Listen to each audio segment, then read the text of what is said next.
Okay. Hi, everybody. This is Jim, Option Professor, and I'm going to be giving you my opinions and my observations today. Quick background. I have been graduate of Boston College, been in the options arena here for decades and decades. Have done hundreds of seminars to thousands of investors worldwide, and studied at the Options Institute in Chicago for advanced option training. So I'm very familiar after trading thousands and thousands of options, how they work, and I share my knowledge and experience with people, try to help them become better traders. Okay, so I had a show yesterday, and on the show yesterday, I told people that we have a very big day ahead of us here today because we had a situation where we were going to have a big event called the CPI report. It was probably going to come in hot. Why is that? Because we have 4% unemployment. We have wages way above the inflation rate. We've got Upstart and Affirm showing people are borrowing money hand over fist. So the likelihood that you're going to get a low CPI print there is slim and none, and Slim just left town. So the number came in hot, which is no surprise to me. Now, I also said, and again, this is kind of a sidebar, that it was a full moon coming up here on the 13th and on the 12th, I'm sorry. And so historically lately, it has been a pretty interesting time to do some business. The last time we had a full moon, January 13th, you can see right here, we were right at the lows on my purple line, and it was a heck of a time to buy because look at that ride on the upside. December 15th, you were over here, very nice area of possibly selling, and we got a nice big drop after that. So I thought it would probably have a drop, and it held up right to the blue lines here. So you can see there was two good ideas that I thought. One was the selling yesterday, and today was the buying against 60-20. Both have been very good ideas. Now the market's having trouble, and the market's having trouble for a reason. What is that reason? Well, we've got some resistance at 60.76. And then if I go to my 1 month graph, I see there's some resistance right in here, which is again 60.80, 60.78. So it's no surprise that this would be a place where it would fade from. So those are two good ideas. One on the downside going into the day, flipping it around this morning, and then coming out when it hit the 60.80 area. Those are two very nice ideas. And again, you could even hit it here at 60.80, put a stop above it and see if you're going to catch it on the downside again. We'll have to see. Right now, I'm a little bit thinking something big is going to happen. If we start closing above 60.90 and breaking out, this thing could take off, and this could have just been a bologna sandwich this morning, right? Or if this thing goes back in the soup, this thing is more than able to have a full reversion to the mean, because as you can see, if we do break this level of 60.20, 60.28, the trapdoor opens into 5,900 land. And on a longer term graph, if you look at what a more significant reversion could be, 5,800 is not off the table. So it's hard to say exactly what's going to happen here because we're in kind of like limbo under 60.80 and above 60.20. So I think that's your window. And when that window starts breaking, probably fighting the tape would make very little sense. So that gives you a little bit of an idea on what I've been thinking about on the S&P and what I think about it now. Clearly in an uptrend, so let's not debate that. But it also is in a situation where it is stalled out here at the highs, right? And my momentum indicator is, what is it showing? Let's go there and see if we are running out of gas. That's what I use the momentum indicator for. Is it stepping on the gas or is it losing gas? So here you start at this high point and you're at 66. You go up here, you're at 67. You go over here, you're at 51 or so. Then you're over here, you're at 52. Right now you're at 52. So again, if you break under 60.28, I think that could have a more significant drop. But I'm very flexible on this market because again, this is generally kind of a turning point type thing. So you got to be flexible. You start seeing 60.85, 60.90, I wouldn't step in front of it. And of course, if it starts breaking under 60.20, you're going to hope that it stops at the purple line and not goes all the way down to gold. So this is definitely a time to be flexible because there's a lot of complacency out there. How do I know that? I'll show you how I know that, because I'm looking at a VIX that could not really explode today during the drop. So that's positive. That's bullish, that it could not really go into the 20s and stay there. You see? So we're right back here at 15. That's bullish, because let's see what it did in the morning. It should have spiked up a little bit, right? Yeah, so it spiked up to only 17 and now it's already back in the soup. That's kind of bullish. So, if this thing starts taking out 60, 85, 60, 90, new highs and acceleration to the upside is not off the chart. So again, you got to be flexible here, because it is kind of in a window, 60, 80, 60, 20, and you don't want to fight the tape if that window breaks. Now, again, what's the story today? The inflation came in hot, right? So what is he going to do? Drop interest rates? I don't think so. Trump wants him to drop interest rates into a growing, fast, and increasing price economy.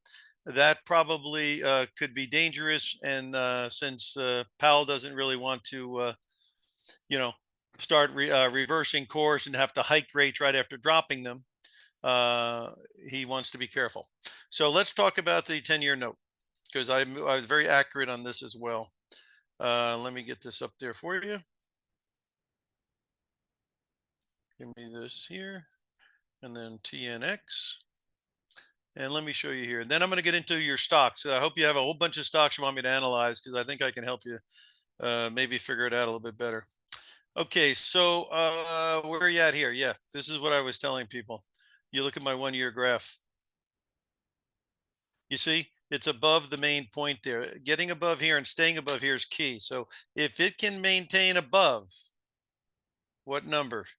459, 459. So if it stays above 459, that means that it could be going right back to the upside and blow out that high of 480. Conversely, if this is just a little blip and it gets back under 459, the door is still open for 420. Okay, so that's your story. But again, on a longer term basis, I've been very good, because I've been a believer that rates are going to be going higher for quite a long time. And even when they cut 50 points back in September, I told people, no way rates are dropping, because this trend is up. So that was a great place to short the bond market at a very high price. And those shorts are paying off and have still paid off to this day. So again, uh, we have to see what happens. But again, there is a lot of support between 420 and 390 on the 10-year. And so if things are, I'm sure Powell would like it to stay between 480 and 380, right? Stay in that window, 480, 380 for as long as possible, until things can settle out. But again, when you have a 4% unemployment and you've got wages going higher at 5.5%, and you've got the CPI picking up steam, this is a rough time to start cutting rates and making money easier, right? So that's the story there. One last thing on the US dollar. I told people that if it can get above 108.50, it could start taking off, because that's where the resistance was. So let me show you what happened here today. See, it can't get above it. Let me show you why. Let me show you where I'm getting that number from. Right there. What was the high today? Probably 108.50. Let's see. High is 108.50. Okay, perfect number. Hit it all day long at 180, 108.50 is what I say. That's my opinion. And if it gets above there, it could fly. But if it can't, look where the trap door could take you down to. If you see yields going down towards 4% from 460, 480, then I'll tell you right now, I would think the dollar will give it up pretty hard.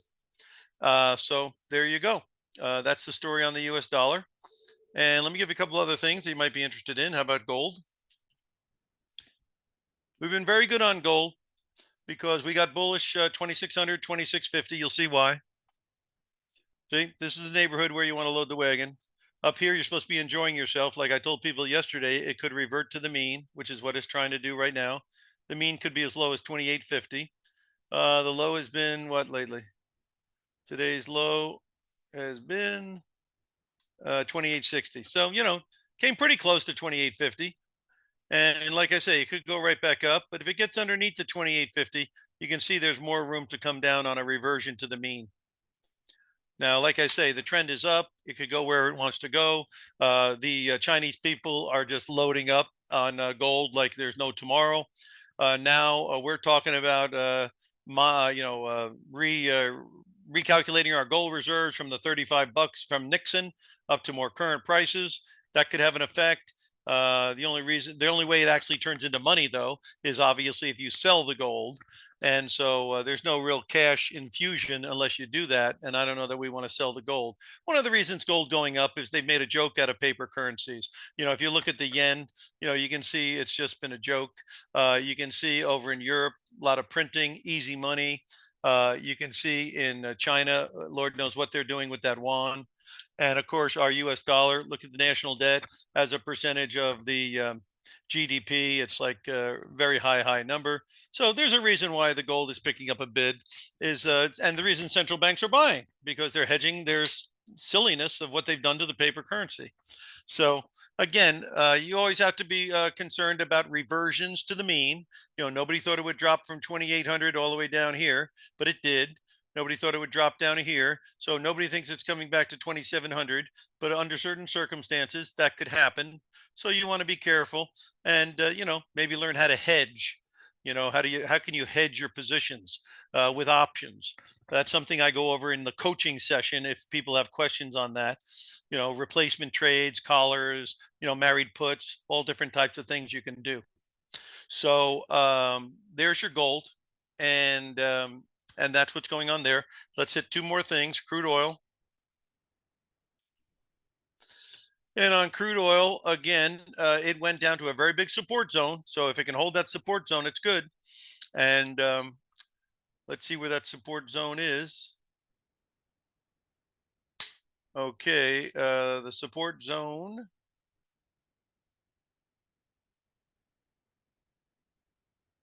Yeah, my 1 month graph came right down here.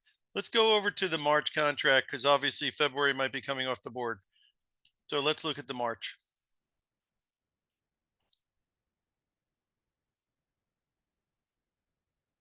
Yeah, because crude oil, like I say, is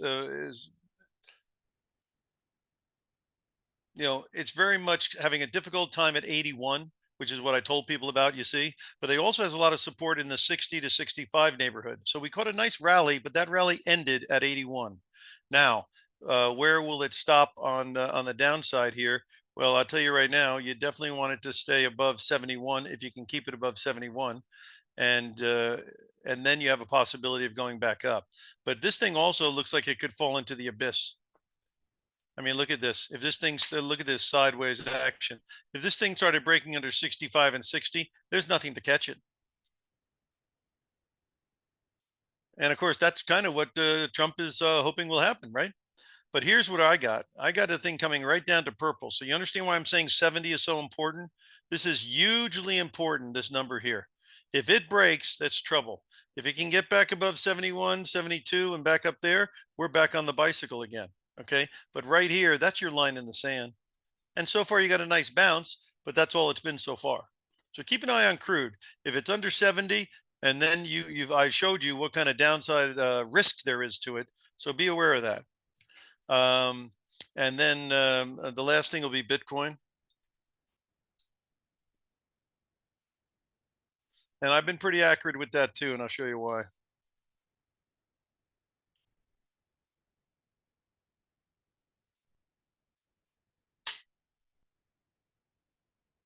Gotta be patient in this world.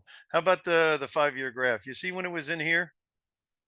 This was in neighborhood of load the wagon right in here. Boom, boom, boom, boom, boom. Why? Because we knew the halving had happened, right? We know it generally triples after halving historically. So we think the $50,000 where it was when it was halved would triple, meaning 150. It's already been to 110. So MicroStrategy was 140, 180. That's where we thought it was a great deal. And then of course the Bitcoin itself at 65, I thought it was a great deal. And now it's up here trying to maybe possibly make a double top and possibly revert to the mean. There's a gap there. Maybe it's going to revert to the mean. If it gets back above 100, then obviously I think you're back in the business here. But if it gets under 95 and 90, you're going to get a reversion. What gave me a tip that reversion might be happening? I'll show you. This is MicroStrategy. This thing couldn't get above 360. If it gets above 360, it could fly. So let's see what it's doing today. 324, you see, it's having trouble. And see, it could not get above, well, let me get on the 1 year, it's even clearer. Yeah, couldn't get above 360. See, everything's turning down, and maybe it's going to purple. Purple comes down here and it'll fill the gap. If this is going to come down and fill the gap, maybe the Bitcoin will as well. So that's where I'm coming from. I'd rather buy at a good time than just any time. So I'm looking for a good level that I can sleep with, not just any level. One stock you guys are into that I'm going to show up here real quick, and you might have it on your list. Again, put some stocks up there that I could look at. Tesla. You know, Tesla's fantastic chart. Let me show you. Okay, you see, this is where you want to be interested. Somewhere between 20? Yeah, somewhere around 320, and it just hit what? The low is 329. That's pretty close to 320. So this is the neighborhood where you'd be interested because it's an unusual level. You see, last time down here was a great time to take a shot. Now you don't want to get involved up here. That's the stuff you're trying to hedge. How do you hedge? You sell some calls, buy some puts. How do you hedge? You dump your stock and replace it with some call spreads. The rest of the money's in your pocket. Now it comes down here. All that extra money you have up here because you bought down here, now you can take another shot at it. That's how smart investing does. Okay. All right. Let's start looking at your stuff here. DDOG.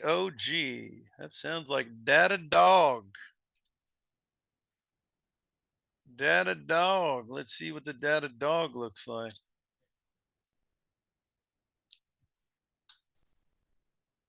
All right, Datadog's looking pretty good as long as it looks like it could take off to the upside. Just make sure it stays above these numbers. What number is that? 140, 140. Let's call it 140, 145. You definitely don't want to know. You don't want it above, underneath that. You'd love to see the blue line start turning up too. That's not a good thing because the blue line really has to be turned up if you're going to go on a long run. Now this could give you a spike, but it definitely has a bias to the upside. Again, pretty clear. Stay above 140, 145. You got a pretty good shot of breaking out to the upside. And this stock hadn't been around long enough. Okay, what else we got up here? MSTR, I think I just told you. Don't worry about it until it A goes down towards 250 or B gets above 350. And other than that, let's leave it alone. Michael Saylor. Never sell Sailor. That's what they call him, right? Never sell Sailor. All right, what else you got up here, guys? FFIV. Okay, FS Inc. I don't know what they do. I can't follow them all. How much is this one going for? 306. Oh, we're in the box seats here, huh? Well, it's had a very big run, and I got a divergence. So those are two not so great things. Let's see what it looks like on the monthly. Monthly's trying to roll over here. You're at 62, you're at 60, and now you're here. Well, like I say, you got the blue line holding in there at 302. It starts, you see under 300 on this thing, and maybe that gap is going to fill down here around 275. So, like I say, it's obviously a very strong company. It obviously has had a big run. That means there's a lot of people have made money. It's very extended up here.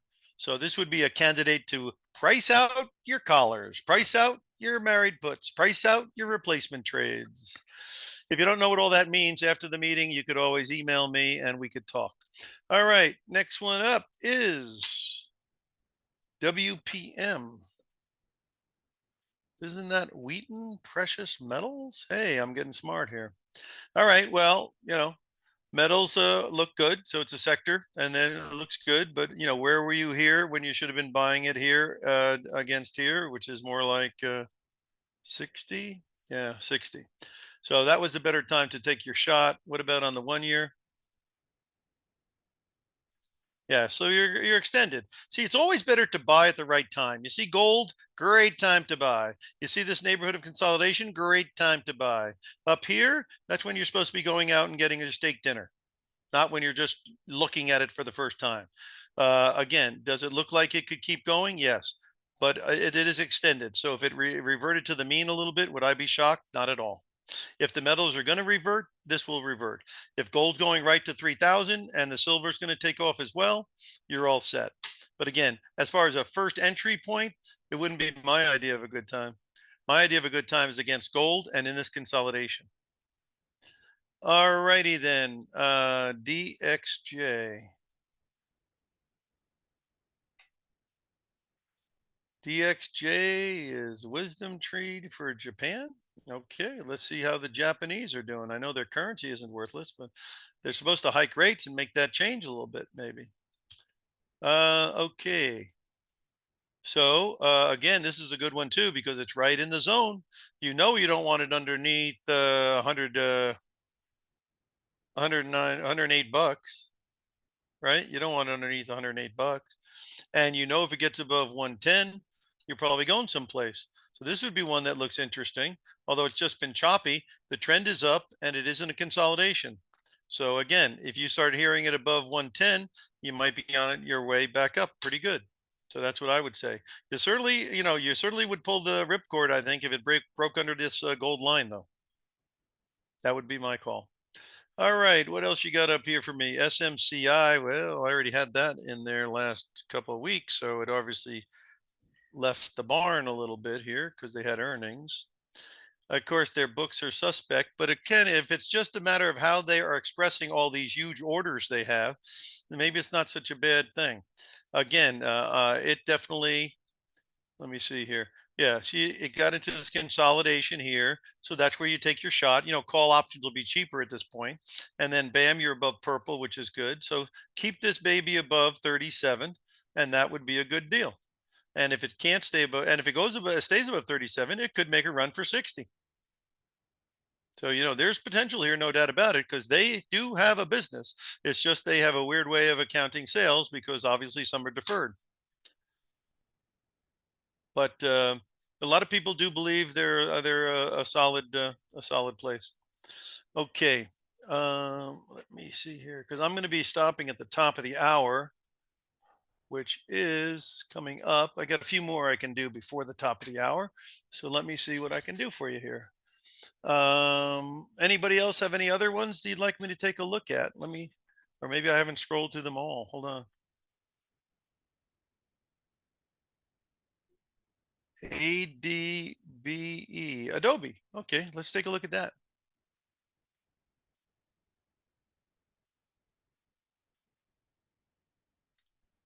ADBE, Adobe. And then I'll show you how I've been working with NVIDIA because I think I've got that one down pretty good too. All right, so here you go. Another one from the box seats, $457, huh? Okay, so what does it look like? It looks like it had that consolidation that I talk about. It looks like it's breaking out. Where could it be going? It could be going up to the purple and the gold if it wants to get going like that. RSI is pointing up. Not too much negative here, except the fact that it's extended from where it was. So the place to take the shot was down here. Now, Larry Summers put it best. He goes, a lot of times investors' biggest problem is they do today what they should have done yesterday. And this is a classic case of that, where you obviously would have been better off to have bought this already. Let's see what it looks like on the 5-year. Yeah, you see a lot of nonsense above it. So it's not it's got wood to chop, as they say. I think if this thing could start closing above, if this thing could start closing above 480, then I think you're in business. I'd rather buy it at 480 on its way to 550 than maybe fool around with it here. Because again, since you didn't buy near the low, you better make sure you're buying something that's going to continue up. And of course, the RSI will go through 50 if that happens. So that you'll have that working for you. You'll have this resistance getting blown out. And you'll have a trifecta meeting at 480. You got the 24 at 480, you got the 120 at 480, you got the 250 at 480. Obviously, 480 is a big number. All right, let me show you what I did with NVIDIA, and then I'm going to ask you to do something. Okay, there's NVIDIA.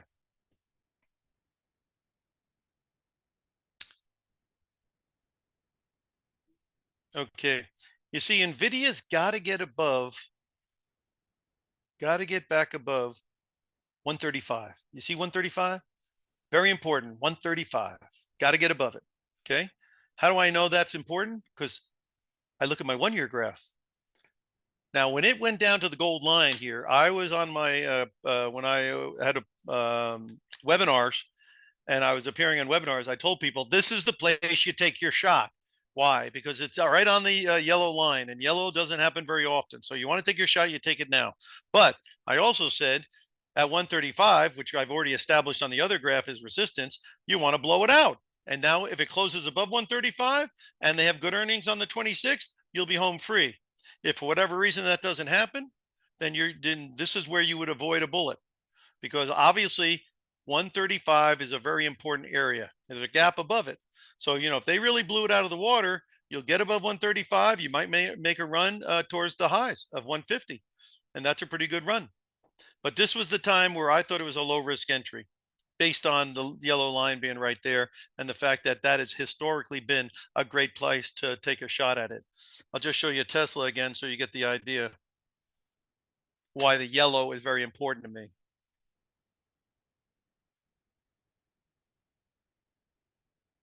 Look at how it hits purple again, then it hits, and then yellow. Purple crosses yellow, and it's hitting yellow. I mean, right there, you can't get a better shot because you dump it if it breaks underneath. So your risk of exit is close to your entry. That's what you're trying to do. That's why I have a little bit of interest in Tesla now, because my entry and my exit is not 9 miles away. I don't want to lose a lot of money. You want to lose a lot of money? You buy it at 500, and then you have to what? Get in the conga line of hope that it goes back up. I don't want to be in that conga line. All right, so here's what I'm asking you guys to do. I've got an options alert service, and it comes out every Sunday night. And basically, when you sign up for this thing, you get three things, all of which I think you need. One is you get education through an options master class. There's 3 sessions, 6 hours of comprehensive option information. I don't care if you're just starting out. We start with the basics and add. I don't know if you're done it for a while or you think you're Johnny Sharp. You're going to learn something out of this because I put it together, and generally speaking, my explanations to things have helped all levels of traders. Okay, that's the first thing, and that's free, and that's 397 of value, but it's free. Second thing you get is the alerts. What do you get in the alerts? You get my commentary on all the markets. You clearly can see I follow them. You also get ideas on strangles, calls and puts at the same time on things that I think will be volatile. During earnings season, it's been a pretty good time. Third thing you get is you get coaching. Coaching goes for $200 an hour, and we throw an hour of it in for free. So you get 397 course for free. You get $200 worth of coaching for free. And you can bring your trading ideas to me. You can bring your strategies to me, and I will show you, in my opinion and in my view, how I would do them. It might enhance what you're doing.